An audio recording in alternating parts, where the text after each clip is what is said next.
Muito bem, meus amados irmãos e irmãs, vamos abrir nossas Bíblias então na carta do apóstolo Paulo aos Efésios, no capítulo 2. Oi, Gabriela. Até pequenininha hoje, ai que legal. Muito bem. Efésios, capítulo 2.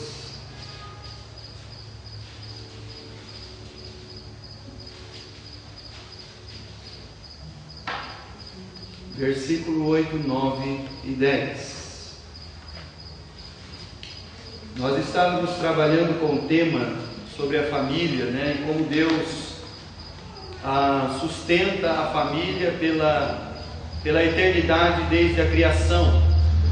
Como Deus então dispensou esse serviço a nós através dessa graça, daquilo que estava dentro do coração de Deus, para a família, para as nossas vidas, para a relação, porque Deus ele salva a relação. E aí, através dessa maravilhosa graça dada por Deus, vinda de Deus, então nós somos salvos. Mas vamos fazer a leitura então da carta do apóstolo Paulo aos Efésios, do capítulo 2, versículo 8, 9 e 10. Porque pela graça sois salvos, por meio da fé, e isso não vem de vós. Então isso quer dizer que essa graça, isso que sustenta a humanidade até hoje, estava dentro de Deus e não em nós. Então Paulo diz assim: é um dom de Deus, não vem das obras, para que ninguém se glorie. Porque nós somos feitura sua, criados em Cristo Jesus para as boas obras, as quais Deus preparou para que andássemos nelas. Muito bem. Vou pedir então aos nossos queridos ficarem em pé. Vamos dirigir a Deus em oração, para você dar uma esticada no corpo, vai passar um momento sentado. Então vai ser muito legal, né? Então vamos lá. Oremos. Querido Deus e amado Pai, nós queremos então engrandecer o Teu santo e bendito nome, e queremos te pedir, Senhor, que o Senhor, através do Teu Espírito Santo, nos ajude, Senhor Deus, a falarmos da Sua palavra com clareza, com verdade, para que também, Senhor, os corações que vão a ouvir, os ouvidos, Senhor, que vão ouvir e vão descer aos corações, possa, Senhor Deus, a Sua palavra encontrar então guarida, Senhor, dentro desses corações. Fala conosco, Senhor, fala ao mais íntimo do nosso ser, e a cada dia, Senhor, transforma a nossa vida. Pai querido, nós pedimos então pelos enfermos, por aqueles, Senhor, que não puderam estar aqui nesta noite, mas quero pedir, Senhor, especial para cada um, Senhor, cada uma destas almas que o Senhor trouxe aqui à sua casa nesta noite. Muito obrigado, Senhor, por tudo que o Senhor tem feito por nós. Abençoa-nos com a sua palavra. E em nome de nosso Senhor e Salvador Jesus Cristo, que nós oramos, sempre e sempre agradecidos. Amém, Pai Celestial. Podem sentar, meus irmãos e irmãs.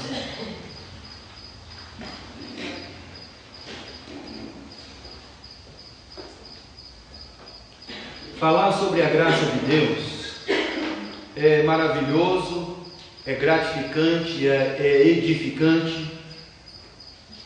E a graça é um dom extraordinário de Deus a nós. Só que nós temos um problema, meus irmãos e irmãs. Como Deus ele nos ensina desde o Antigo Testamento, através da sua palavra, nós corremos um sério risco quando nós então não temos um pleno entendimento do que é graça de Deus. Olha, e esse não entendimento da graça, o homem chamado Saulo, que depois foi ser chamado de Paulo, ele foi o que melhor definiu o que não é graça de Deus. Foi aquele que colocou em palavras, foi aquele que o Espírito Santo inspirou para falar assim: olha só o que aconteceu.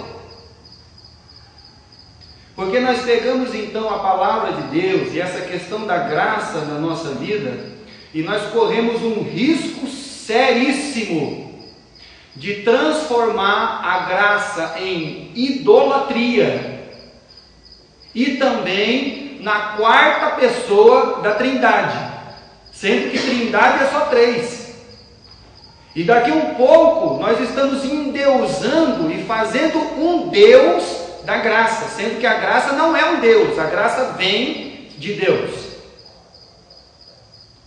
E isso é um risco que nós corremos seriamente, porque a gente pode ter um entendimento equivocado sobre graça. E nós vamos ver através da palavra de Deus, isso que Paulo insistiu tanto em falar aos irmãos, às igrejas e por onde ele passou. Que a salvação, ela é pela graça, mas que muitos não têm um pleno entendimento do que realmente é graça. E aí nós corremos esse risco, o risco que Deus ele nos adverte. Eu quero que os irmãos e irmãs agora abram suas Bíblias no livro de Números, no capítulo 21. Eu vou dar um exemplo daquilo que pode acontecer sobre um não entendimento de uma ordem de Deus, né? de um dom de Deus, de algo que Deus faça por nós. Livro de Números, capítulo 21.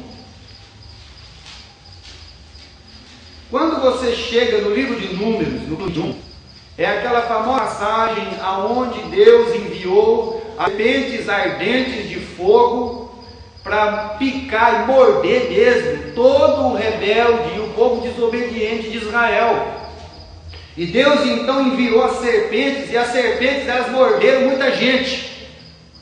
Só que no capítulo 21, versículo 8, a Bíblia diz assim: E disse o Senhor a Moisés: Faze uma serpente ardente, põe-na sobre uma haste, e será que viverá todo o mordido que olhar para ela. Versículo 9: E Moisés fez uma serpente de metal e pô-la sobre uma haste, e era que, mordendo alguma serpente, alguém olhava para a serpente de metal e ficava vivo. Então, quando Deus mandou a praga, Deus também mandou a solução. Deus mandou a solução através da serpente, a serpente de bronze. Que todo aquele que fosse picado por qualquer serpente, chegasse diante da serpente de bronze e olhasse para ela e cresce naquela palavra que Deus tinha dito, ele não morreria. E isso é graça de Deus. Só que o povo de Israel, ele pegou essa serpente, e aí você está no livro de Números, então são 40 anos no deserto, são mais o tempo de Josué, são mais 400 anos de Juízes, depois nós temos mais 120 anos de 3 reis, Saul, Davi, Salomão, e aí entrou no período dos reis, e essa serpente de bronze continua sendo endeusada, continua sendo idolatrada, continua sendo feito um culto a essa serpente, continua se queimando incenso a essa serpente de bronze lá do deserto, depois de mais de 600, 700 anos. Então esse é o risco que corre a graça, de nós transformarmos a graça num quarto Deus. Mas que tipo de Deus é esse? Quando o pai não aceita, o filho não concorda, e o Espírito também entra e fala, não está certo, então nós apelamos para a graça de Deus, e a graça de Deus passa a ser aquele Deusinho bonzinho, que vai concordar com tudo que a gente faz, com tudo que a gente é, com todos os nossos pecados, porque os outros 3 não concordaram. E aí a gente corre o risco de transformar a graça nessa serpente de bronze, porque a gente não aprendeu a ter um entendimento pleno do que é graça de Deus na nossa vida. E aí quando você abre a sua Bíblia no livro de 2 Reis, abre lá, livro de 2 Reis, você está no livro de Números, livro de 2 Reis, capítulo 18. Aí quando chega no tempo do rei Ezequias, né? Segundo Reis, capítulo 18, do versículo 1 ao versículo 4.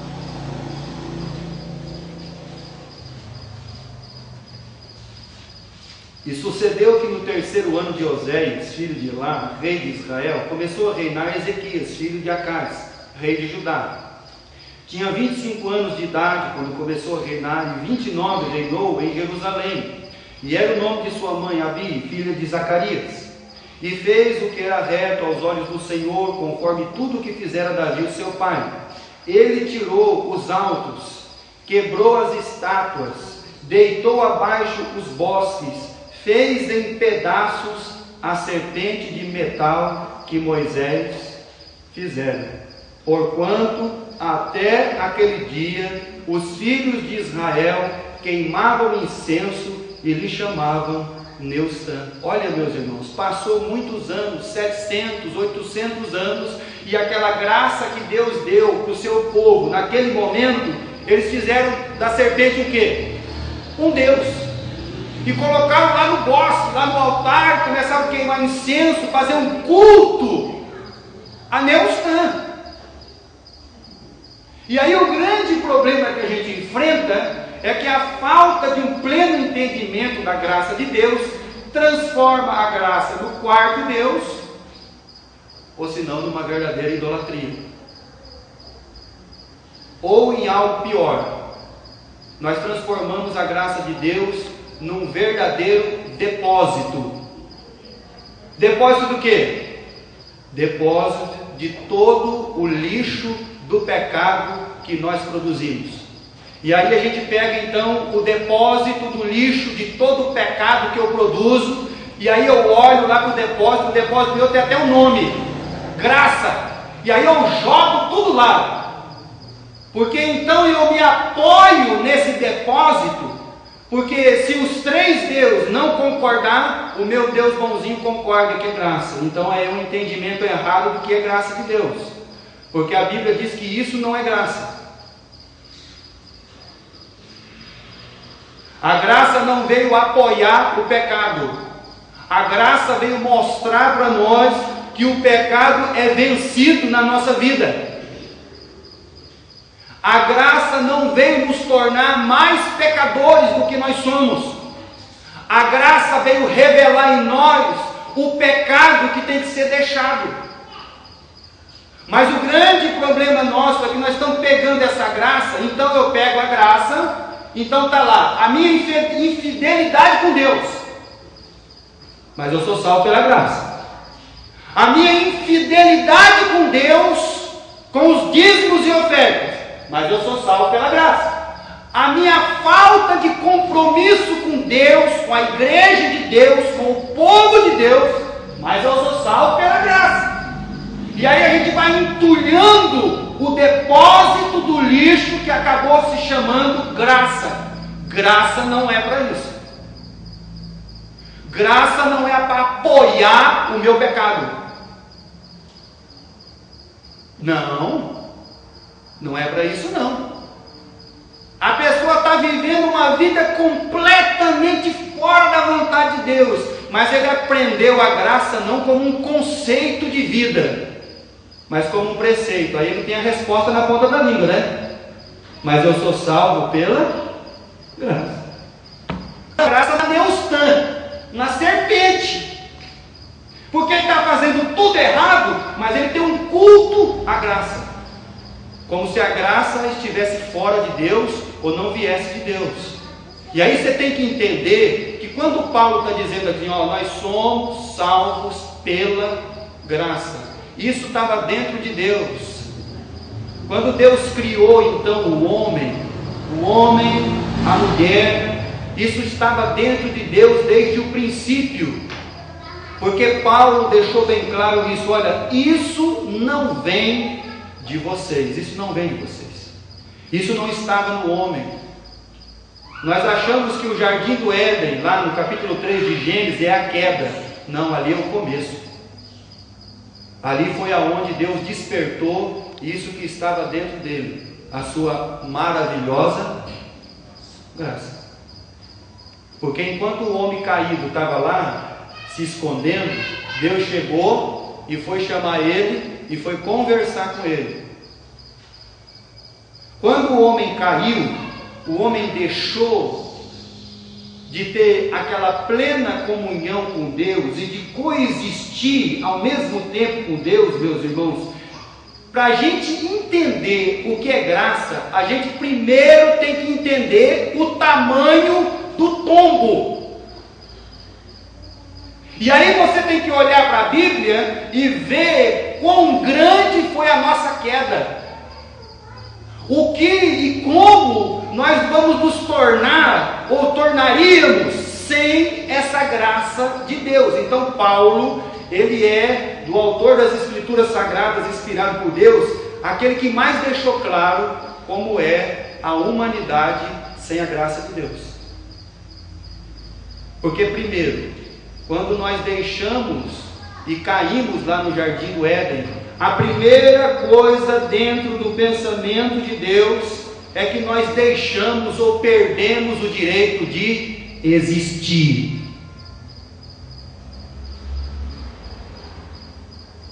É por isso que Paulo diz aos grandes entendedores e filósofos gregos em Atenas: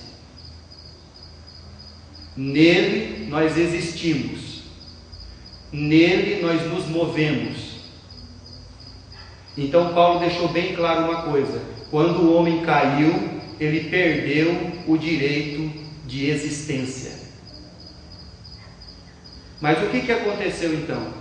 Aquilo que estava dentro de Deus, que nós chamamos de graça, se manifestou ao nosso favor, e por isso nós estamos aqui até hoje. Só que nós estamos entendendo a graça de uma maneira errada, porque a graça deveria ser algo que nós sabemos já de plena consciência que não estava em nós, não vem de nós, mas sim é um dom de Deus, estava em Deus, e Deus deliberou, outorgou essa maravilhosa graça a nós gratuitamente. Mas nós estamos pegando essa graça e transformando ela na neustã, transformando a graça numa idolatria, transformando a graça no quarto Deus da Trindade, fazendo com que a graça apoie todos os nossos pecados. Então, se eu sair aqui do culto e começar a murmurar, olha, eu não entendi o que é graça de Deus. Se eu deixar a casa de Deus e começar a falar do meu próximo, eu não ainda compreendi plenamente o que é graça.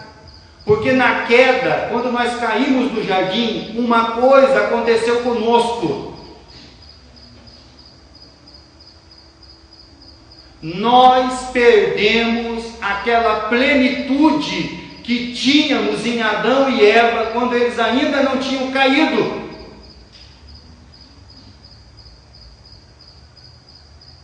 E aí a gente vai lá em Efésios, decora esse versículo bem decoradinho, a gente tem ele na ponta da língua, como se ele fosse um preceito e não um conceito de vida para me abandonar o pecado, não como um conceito para que a graça de Deus se apoie em mim para deixar todo o pecado de lado. Mas eu estou usando a graça de Deus para apoiar todos os meus erros, porque tudo que eu faço de errado, eu não pergunto para Deus se está certo ou errado. Eu não pergunto para a pessoa do Cristo se está certo ou errado. Eu não pergunto para a pessoa do Espírito Santo de Deus se está certo ou errado, aquele que me constrange do pecado. Eu vou direto na graça, porque a graça é bonzinho. Porque a graça, tudo pode. E aí Paulo vai dizer para a gente assim: isso não é uma verdade. Essa não é a vertente que Deus vem trabalhando desde o jardim. Não foi para isso que Deus salvou a humanidade. Não foi para isso que Deus trouxe o homem novamente à existência, ter o direito de existir e viver. Não foi para isso que Deus doou a sua bondade e repartiu ela com os homens. Sabe por quê, meus irmãos?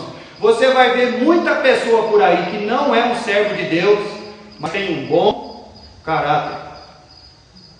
Você vai encontrar muitas pessoas aí fora, muito pai, muita mãe, que não conhece a Cristo, não conhece Deus, mas que ama de paixão os seus filhos. O que é isso? Você vai encontrar muita gente aí fora que não tem um mínimo de conhecimento de Deus, mas tem um senso de justiça. E o que é isso, justiça? Justiça é atributo de Deus. O que é amar? Amar, o amor é um atributo de Deus. Mas como que essas pessoas têm isso? Porque Deus outorgou, Deus deu essas coisas a eles. O grande problema nosso é tudo que a gente pega de Deus, a gente acaba transformando em coisa ruim. Em vez da graça ser realmente essa maravilhosa graça que nós cantamos aqui, ela acaba sendo uma alavanca para mim pecar. Ela acaba sendo uma arma, porque aí eu olho para a pessoa e falo assim: ah não, eu estou fazendo coisa errada, mas pela graça eu sou salvo. Então eu não entendi qual é o conceito da graça. Eu estou vivendo de uma maneira errada, mas eu sou salvo pela graça, pode ficar tranquilo. Então você não entendeu ainda por natureza. Você só entende as coisas por ordem e não pela natureza de Deus. Porque Deus, a graça dele, é a revelação da sua natureza em nós. Como Cristo é. Olha, vocês têm que ser assim também. E aí o apóstolo Paulo, lá então em Atos dos Apóstolos, falando a ele, diz assim: vocês precisam entender que quando nós caímos lá no jardim, nós perdemos o direito de existir. Mas nós estamos aqui porque Deus se deliberou. E como foi isso? Efésios capítulo 2. E aí Paulo vai começar a tratar. Ali em Efésios ele é bem bonzinho ainda. Ele ainda não esclareceu assim bem clarinho não, mas lá em Efésios capítulo 2, ele diz assim no versículo 1: e nos vivificou, estando vós mortos em ofensas e pecados. A palavra mortos aqui quer dizer mesmo assim, fora da existência. Você estava morto, sem existência em si mesmo. A queda causou isso. A ideia que traz é um sentido de não existir. Aquilo que não tem existência. O homem sem Deus, ele não existe. Um dia, um grande escritor perguntou para um camarada assim: você é daqueles que crê num Deus? Ele falou: não, eu não creio em nenhum Deus. Eu sou daqueles que tem um conhecimento de Deus, que a única realidade que existe é Deus. E que as outras coisas subsistem somente por Ele. Que a única realidade em todas essas coisas é Deus.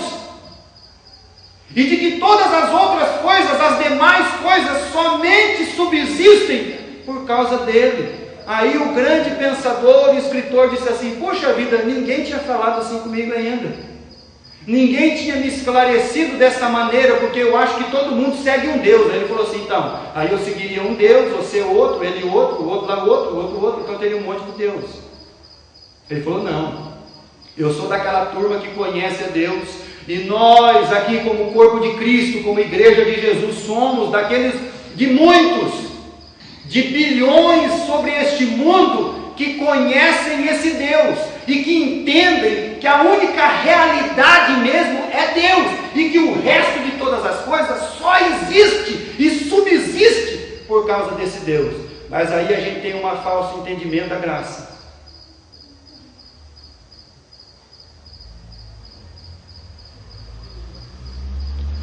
E aí Paulo diz: olha, não é por aí não, não é por esse caminho. Porque eu quero trazer os irmãos e as irmãs a um pensamento de como nós seríamos sem a graça de Deus. Você já imaginou? Você liga a sua televisão, seu rádio, as notícias do jornal. Você já imaginou um mundo 100% sem a graça de Deus? Você já imaginou você sem a graça de Deus como você seria? O que você seria capaz de fazer? Como que você ia viver? Quais seriam os seus pensamentos? O que sairia da sua boca? O que os seus pés se apressariam para fazer?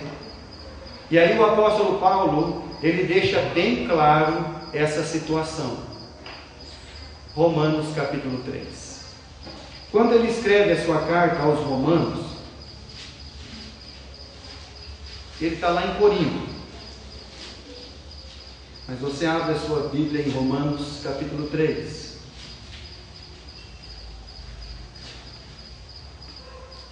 Paulo, quando faz essa descrição, ele diz lá em Efésios que nós estávamos mortos das nossas iniquidades, dos nossos pecados. A nossa natureza era uma natureza de ira, era uma natureza de perversidade. No capítulo 3 e versículo 10, ele diz assim: como está escrito, não há um justo. Então a primeira coisa, você acha que no mundo que a gente vive há muita injustiça? Há muita injustiça, pastor, mas imagine um mundo como o nosso, sem a justiça de Deus e essa graça de Deus que está sobre nós. Porque se no mundo tem fome, é porque falta o quê? Comida. Não, falta justo. Se no mundo tem muitas coisas, sabe o que falta, irmãos? Porque Deus não veio fazer crente, isso eu já disse aqui. Deus não veio produzir crente. Porque quando a palavra de Deus vem falar ao nosso coração, ele diz assim: buscar em primeiro lugar o seu reino e a sua... Porque o reino de Deus é o quê? Justiça e alegria no Espírito Santo. Então Deus não quer crente, porque crente está cheio. Deus quer justo. Porque quanto mais justo estiver nesse mundo, vai ter menos gente passando fome, vai ter menos gente jogada na rua, vai ter menos gente passando necessidade. Agora você imagine um mundo como o nosso, pleno, 100%, sem nenhum justo sequer em cima dele. Fala para mim como é que ia ser. O trânsito ia ser um mar de sangue. Quando você olhasse as grandes avenidas assim, você ia ver aquele montaréu de carro e um matando o outro. Porque os homens, eles vão ser injustos. Você imagina uma sociedade com falta de justiça. E aí Paulo diz assim, versículo 10 ainda: nenhum sequer, versículo 11, não há ninguém que entenda. O pecado fez o homem perder o pleno entendimento das coisas. Aí quando você lê Gênesis capítulo 3, você vê, por exemplo, como ficou depois da queda do homem, correto? Aí foi instituído o quê? Um princípio de autoridade. O desejo da mulher vai ser para o seu marido. O homem vai ter que suar para se alimentar. E aí o que acontece? Aí você entende assim: mas pastor, vou fazer uma pergunta ao contrário. Como que era antes da queda? Quando Deus criou o homem e a mulher, como era antes da queda? Fala para mim. Se depois da queda nós temos um princípio de autoridade instituído, e quando nós temos uma autoridade instituída, é porque nós temos que subjugar alguém. Agora, quando você pensa antes do Éden, antes da queda, então você entende como é que Deus criou o homem e a mulher então? Em pé de igualdade. Não tinha maior nem menor. Não tinha aquele que é o primeiro. Porque quando você pensa no homem e na mulher antes do pecado, você acha que porque Deus então, vamos lá, Deus criou o homem, Deus criou o homem primeiro, então vamos lá. Então isso aí instituiu, olha meus irmãos, isso aí foi para depois. Porque no princípio, quando Deus diz, ele fala assim, não foi assim não. Porque quando eu instituí, eu coloquei eles dois em pé de igualdade. Então não tinha um que ia mandar em cima do outro. Não tinha uma autoridade constituída. Eles eram um pleno, eu creio firmemente que quando Deus diz assim, eu criei o homem à minha imagem e semelhança, Ele está falando do homem e a mulher junto como unidade. Unidade, não separados. Deus criou os dois como uma unidade, como um princípio, juntos, pé de igualdade, mas aí depois da queda, veio então a instituição da autoridade. E sempre quando tem uma autoridade, tem alguém que tem que ser subjugado. E aí quando você entende assim, Deus é, quando o homem caiu de Deus, ele deixou de ser.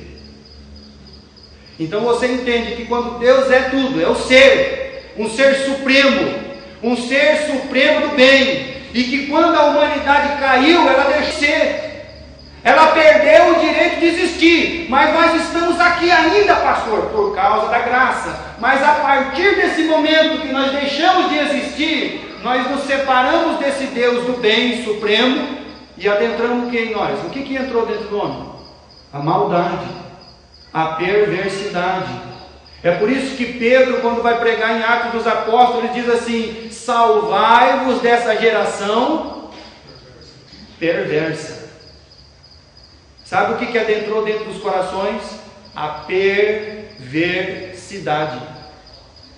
Toda a maldade em si adentrou dentro do homem, porque ele deixou o Deus supremo do bem e adentrou dentro dele todo o mal. E agora? Como é que vai fazer isso? Um mundo em plena maldade, versículo 12, todos se extraviaram, juntamente se fizeram inúteis. Olha, quando a Bíblia diz aqui, meus irmãos, essa questão do inútil, é porque perdeu o princípio da criação. É por isso que Deus falou assim, ó, então se eles deixarem de existir,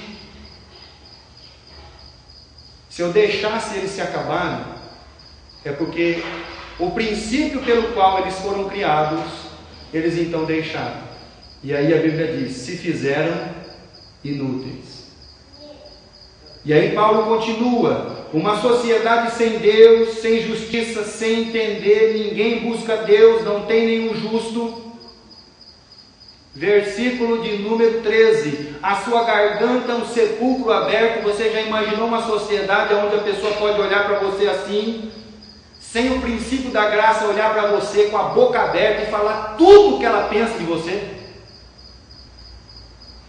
Já pensou? Você chegar naquela reunião de família assim, bem legal, né? Aí você chega lá, você abre aquela boca, aí a Bíblia diz aqui, uma garganta, um sepulcro. Aí você abre a boca assim, despeja tudo que você pensa das pessoas. Mais ou menos a sociedade ia ser assim, sem a graça de Deus. Nós perdemos, é tão sério isso na nossa vida, é tão forte isso, que nós perdemos a confiança em Deus.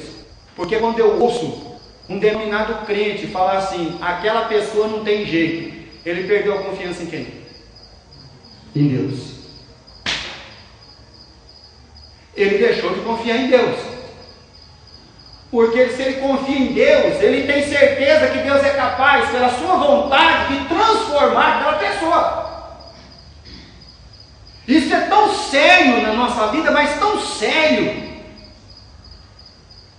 que faz a gente então perder esse entendimento de graça. Porque o dia que nós deixarmos de confiar em Deus para transformar uma alma, seja ela quem for,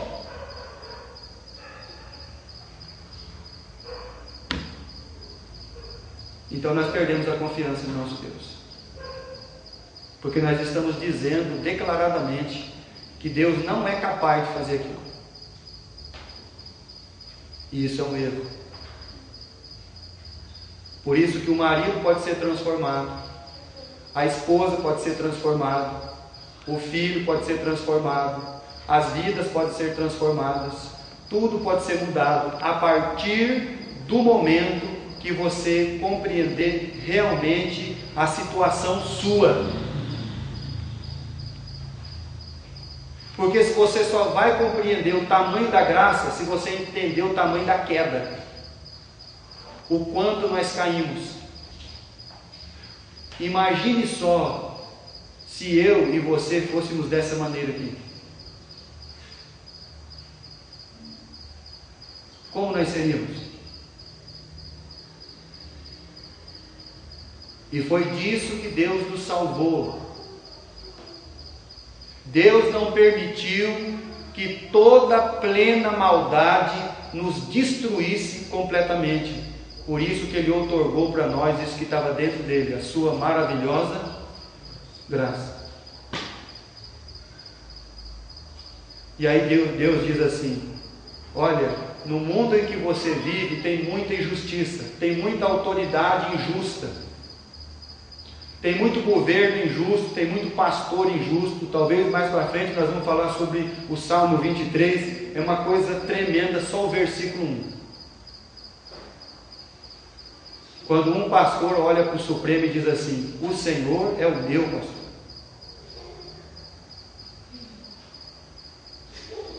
Tem muita injustiça, muita carência, muitas almas cheias de maldade. Tem muitas pessoas com entendimento da graça equivocado, transformando a graça de Deus na serpente, transformando a graça de Deus num Deus, transformando a graça de Deus numa lixeira particular, onde ele vai jogando todos os pecados que ele não consegue vencer.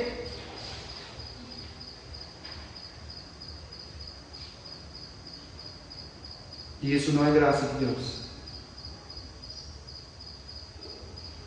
Paulo continua falando, versículo 14: cuja boca está cheia de maldição e amargura. Tem pessoa que você vai conversar com ele, é uma amargura tremenda. Não deixa isso tomar conta do coração. Creia plenamente em tudo que Deus pode fazer. Versículo 15: os pés são ligeiros para fazer aquilo que não é certo. E aí a pessoa tem aquele aquele preceito, não é preconceito não, é preceito.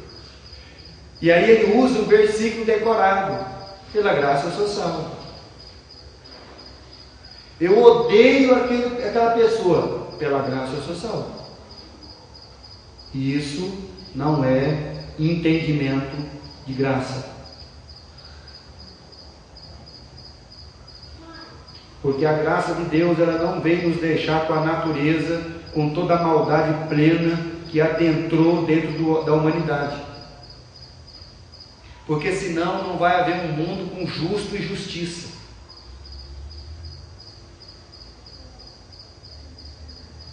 Senão nós não vamos ser diferentes desses versículos aqui da Bíblia. E aí Paulo está descrevendo bem o que é o homem. Então esse aqui é a qualidade de vida que nós teríamos se Deus não tivesse outorgado a graça. E como seria o nosso caráter? Olha, essa aqui é a qualidade de vida. O nosso pé ia ser ligeiro para fazer o mal, nossa boca estava cheia de maldição, nós não conheceríamos o caminho da paz, não teríamos o temor de Deus diante dos nossos olhos, nossa garganta seria um sepulcro aberto, nós nunca buscaríamos fazer o bem, jamais poderíamos entender alguma coisa do reino de Deus. Essa aqui é a qualidade de vida que nós teríamos. Agora o nosso caráter, ele está lá em 2 Timóteo capítulo 3. Vamos lá ver como é que vai ser o nosso caráter sem a maravilhosa graça. Então Paulo ele descreveu como é que vai ser, ou como é, do versículo 2 ao versículo 4. Como é o nosso caráter aqui? Porque haverá homens amantes de si mesmos. Então o nosso caráter seria buscar as coisas que são propícias a nós, e nunca a Cristo, e nunca ao meu próximo, e nunca ao meu irmão, porque eu sou um amante de mim mesmo. E aí eu vou entrando. Qual seria o meu outro caráter? Avareza. Eu seria um avarento. Eu ia ficar segurando as coisas só para mim. É por isso que no mundo tem muita injustiça, porque falta justo. E aí a gente pega a graça de Deus, transforma ela na lixeira ou na serpente e vamos tocando a vida.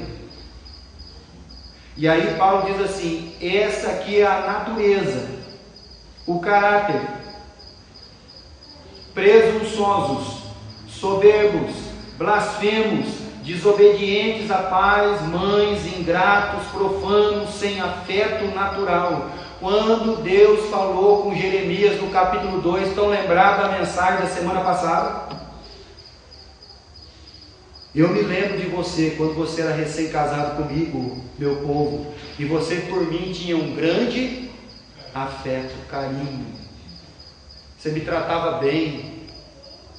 As suas palavras comigo eram palavras assim, olha, maravilhosas.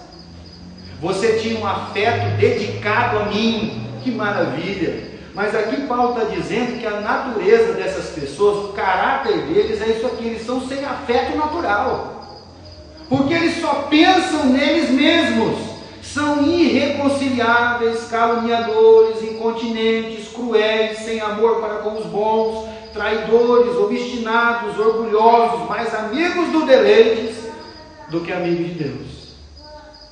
Então para você entender então o que é graça, você precisa entender do que Deus nos livrou. Deus nos livrou, meus irmãos, eu tenho certeza de todas essas coisas. Deus não permitiu, pela sua maravilhosa graça e pelo seu amor, que esse tipo de coisa tomasse conta da nossa vida. Que nós então viéssemos até o fim em nós mesmos, pela maldade da queda, pelo pecado. E essa graça maravilhosa que foi outorgada a nós, como Paulo está se referindo, olha, e aí ele diz em Romanos 3:23, versículo decorado, de escola bíblica: porque todos pecaram. E a próxima palavra é destituídos, separados, perderam o direito. Destituídos estão da glória de Deus, perderam, foram privados da autoridade, da dignidade. Então Deus, Ele nos salvou, e a graça veio para isso. A graça não veio para que o nosso pecado se abundasse e nós nos apoiássemos sobre a graça e falassem: não, eu posso continuar vivendo do jeito que eu estou vivendo, pensando do jeito que eu penso, abrindo a minha boca do jeito que eu abro, fazendo todas as coisas que eu quero, porque eu tenho um preceito de graça, então eu sou salvo pela graça. Mas aí a pessoa olha para você e diz assim: mas peraí, eu estou ouvindo você falar, mas eu não estou vendo nada em você.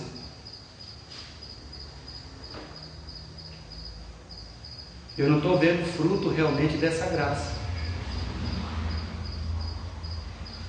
Eu não estou contemplando na sua vida essa maravilhosa graça que a gente canta.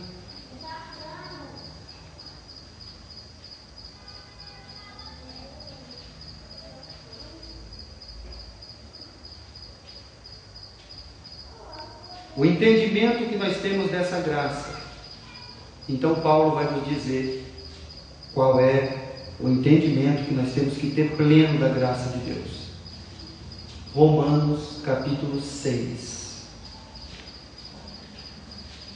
Com palavras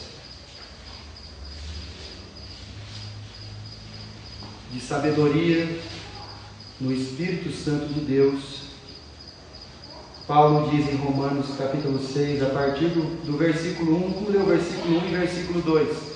Depois nós vamos ler o versículo 6 em diante. Que diremos, pois?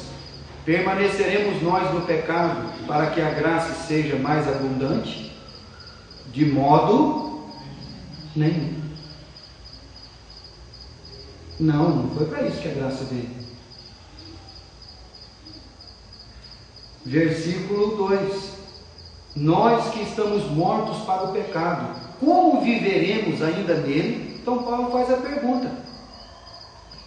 Se você já conheceu essa graça, mas essa graça que não se apoia, que não é o quarto Deus, mas sim vem de Deus, que não é uma idolatria, mas é o dom otorgado por Deus, que estava em Deus desde o princípio para nos salvar e para nos libertar de toda essa maldade em nós mesmos.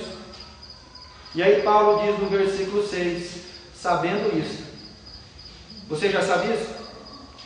Então, se você souber disso, que o nosso velho homem foi com ele crucificado, para que o corpo do pecado seja desfeito, a fim de que não sirvamos mais ao pecado. Então, esse é o entendimento da graça de Deus. Que a graça de Deus, ela não foi nos outorgada, não foi nos dada, não foi um dom de Deus a nós, para que nós pudéssemos, então, agora, o negócio é o seguinte: agora nós vamos fazer tudo que a gente quer, e nós não vamos fazer nada do que Deus manda, porque nós somos salvos pela graça. Então esse não é o entendimento pleno da graça de Deus. Porque Paulo está dizendo aqui, se eu sei que a graça veio não para que o pecado fosse maior, mas para mim abandonar o pecado e vencer ele, para que eu não sirva mais o pecado. Versículo 7. Porque aquele que está morto está justificado do pecado. Ora, se já morremos com Cristo, cremos que também com ele viveremos, sabendo que, havendo Cristo ressuscitado dos mortos, já não morre, a morte não tem mais domínio sobre ele. Pois, quanto a ter morrido, de uma vez morreu para o pecado, mas quanto a viver, vive para quem? Para Deus. Assim também vós considerai-vos como mortos para o pecado, mas vivos para Deus, em Cristo Jesus, o nosso Senhor. Então esse é o entendimento da graça.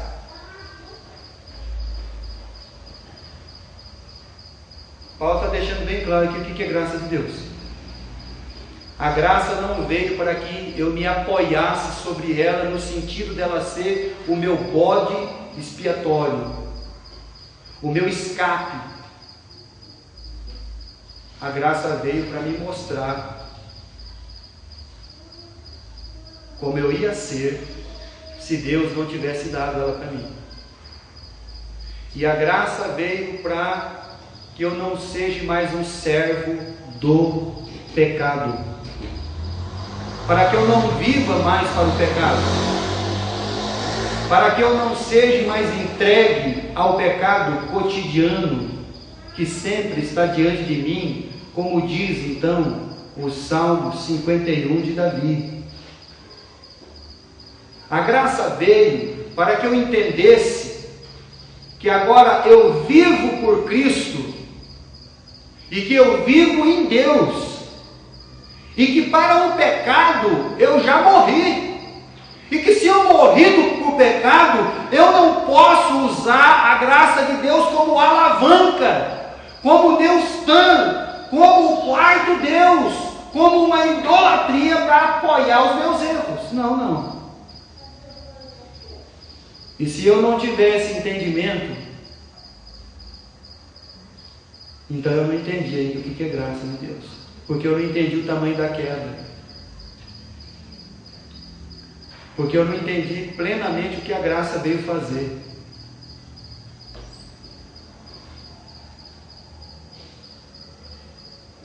Então eu preciso ter esse entendimento, e Paulo vai dizer isso também com clareza lá em Efésios capítulo 2, só que no versículo 5 e versículo 6. Efésios capítulo 2, versículo 5 e versículo 6.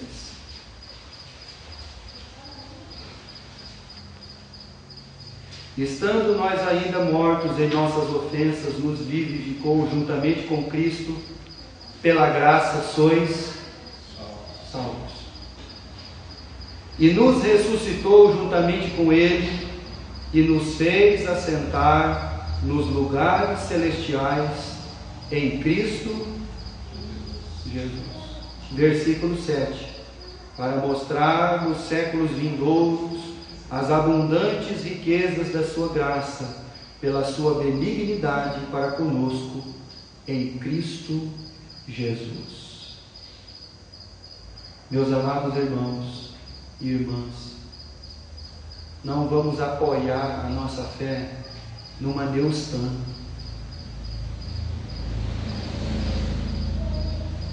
Vamos então compreender que essa maravilhosa graça que nós temos como um conceito para a nossa vida, e não um preceito somente. Vamos entender que essa graça de Deus foi que nos livrou de termos aquela qualidade de vida que Paulo descreveu em Romanos 3 e o caráter que Paulo escreveu lá em 2 Timóteo 3. Vamos entender que Deus, Ele nos salvou pela sua maravilhosa graça.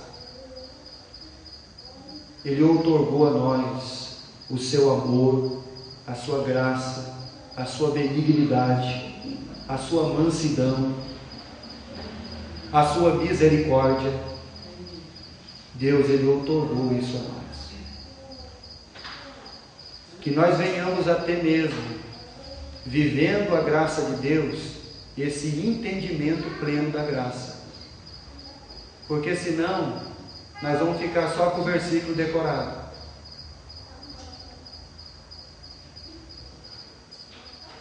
E aí quando você falar o versículo decorado para alguém, a pessoa vai procurar algum resquício de graça na sua vida. E talvez quando você abrir a sua boca, vai realmente aparecer o que está lá dentro.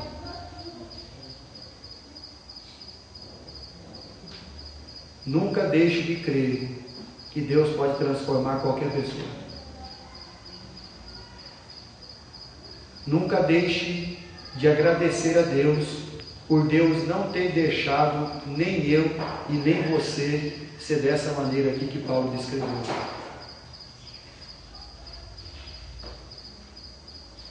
Agradeça a Deus todos os dias, porque Deus nos salvou pela sua maravilhosa graça, e que isso não veio de nós, mas é um dom de Deus, não veio de nenhuma obra meritória que fizemos, mas foi Deus que nos salvou por ela. Que venhamos a compreender essa graça, e não apoiar nela, para justificar os meus erros. Porque Paulo deixou claro, é para você abandonar o pecado. É para você viver para Deus. Em Cristo Jesus. Amém? Muito bem. Vamos mais uma vez então orar ao nosso Deus e agradecer a Deus então por tudo que Deus tem feito por nós.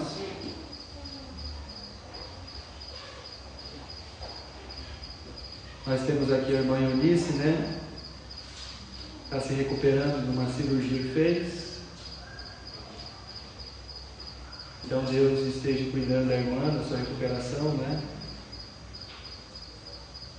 Temos aqui também a irmã Roseli, a irmã Ana Laura. A irmã Roseli veio aqui a primeira vez, a irmã Ana Laura não veio aquele culto, né? Na abertura. Veio também? Veio. Tá, então não me lembro, porque ele vai fazer 5 anos, né? Agora dia 16 de outubro, ela vai fazer 5 anos que nós estamos aqui, né? Então são nossas irmãs, né?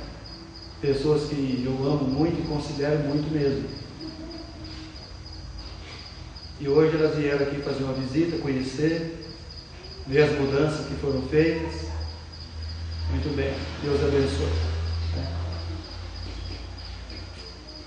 Orar pelos nossos demais irmãos que não vieram. A irmã Vilma está com a família dela lá. José Roberto está ruinzinho, orar por ele. princípio de pneumonia. E orar pelos nossos demais irmãos que não vieram. Muito bem. Que Deus abençoe a irmã Ana Laura, a irmã Roseli. Abençoe a nossa irmã Eunice também na sua recuperação. Nossa irmã Edinha está firme aí, né? Indo sempre nos cultos, é quinta, domingo. Graças a Deus por isso. Nossa irmã Valquíria também aí está com a neném. Tá certo. Tá bom. E a Gabriela está aí. A Gabriela, depois de muito tempo, voltou. A Camille. Camille é escola bíblica aí, aula de flauta. A Kemily também. E a Pititica que veio, né? Daqui um dia ela vem na escolinha. Nós temos um monte de Pititica, nós temos uns 15 pequenininhos aí. Hoje o pai veio trazer uma de 2 aninhos no colo. Ficou com ela ali sentada na cadeirinha, aquele monte de criança então, lindo. É bacana, né? Tá certo. Deixa eu não me esquecer de avisar os irmãos e as irmãs. Do dia 3, então, lá em Quintana, que foi então mudado por causa da chuva, do tempo, foi transferido para o dia 25 deste mês. Então, 25 é um sábado. E o culto lá na chácara do nosso irmão Zé Leiva vai começar às 19h30. Então, vá se preparando. As irmãs, para levar um bolo. Outro dia eu fui visitar a irmã Eunice e a Paula falou que ia levar 1 quilo de carne, porque chegou lá a notícia dela que ia chegar 1 quilo de carne. Ela falou que ia chegar 1 quilo de carne na mão. Eu falei, não sei o que nós vamos fazer com a carne, viu? Mas é um bolo. Então eu vou estar transmitindo então às outras igrejas essa notícia, né? Que vai ser dia 25, então, se for da vontade de Deus, lá em Quintana, na chácara do irmão Zé Leiva, nós vamos ter uma confraternização lá dos irmãos e das igrejas. Todos estão convidados, bom? E vamos orar para que tudo dê certo. Muito bem. E hoje é missões.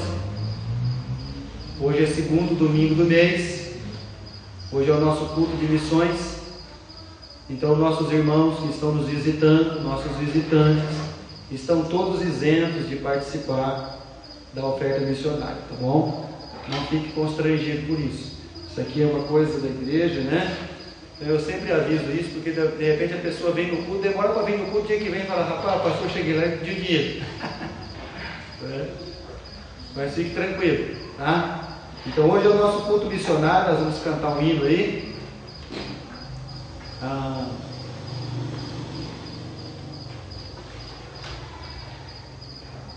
Irmã Roseli quer tocar o hino para nós aqui?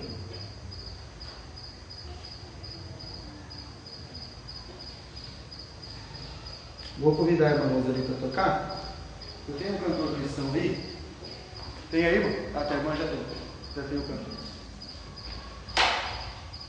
Vamos tocar o hino 422, Trabalho Cristão.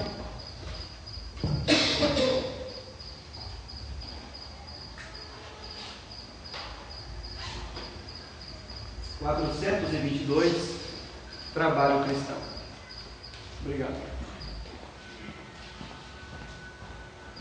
Eu não sei que altura que está lá. Deixa eu pegar aqui a placa. Que altura que está aqui, Mateus?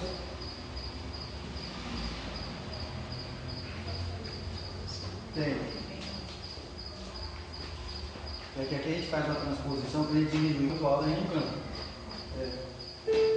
Aí ele não consegue tocar ele nem cantar. Eu não sei, eu também não entendo, né?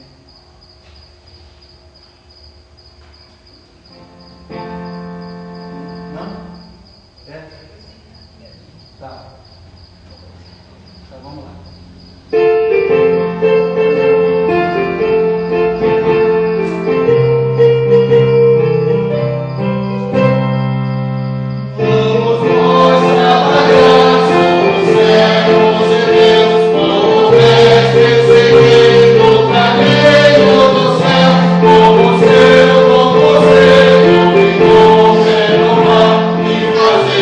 Prontamente o que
agradeço a presença de cada um.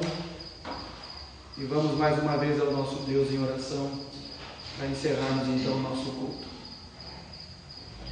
Senhor Deus e amado Pai, queremos então, Senhor, te agradecer pelo dia que o Senhor nos concedeu, da sua graça, de podermos, Senhor, estar na sua casa, de juntamente, Senhor, com todos os nossos queridos irmãos, desfrutar um pouco mais da sua palavra e daquilo que o Senhor quer realmente nos ensinar. Não nos deixe, Senhor, cair nessa tentação de transformarmos a graça, Senhor, em um álibi para os nossos pecados. Mas que essa maravilhosa graça que o Senhor nos outorgou, nos deu, ela possa, Senhor, a cada dia nos mostrar, nos induzir e nos levar, Senhor, a uma plena obediência ao Teu santo e bendito nome. Quero Te agradecer, Senhor, porque o Senhor nos livrou de tão grande mal, Senhor, que adentrou dentro, Senhor, de nós. Então eu quero Te agradecer por cada uma destas almas que estão aqui nesta noite e pedir, Senhor, que o Senhor esteja então consolando esses corações e abençoando, Senhor, essas vidas. Abençoe a plena recuperação de nossa irmã Eunice. Cuida dela, Senhor. Pedimos por ela. Abençoe a vida da Gabriela, do Odair, da sua casa. Senhor, peço também pela saúde de nosso querido irmão José Roberto, os nossos demais irmãos que não vieram. Peço que o Senhor esteja cuidando de cada um deles.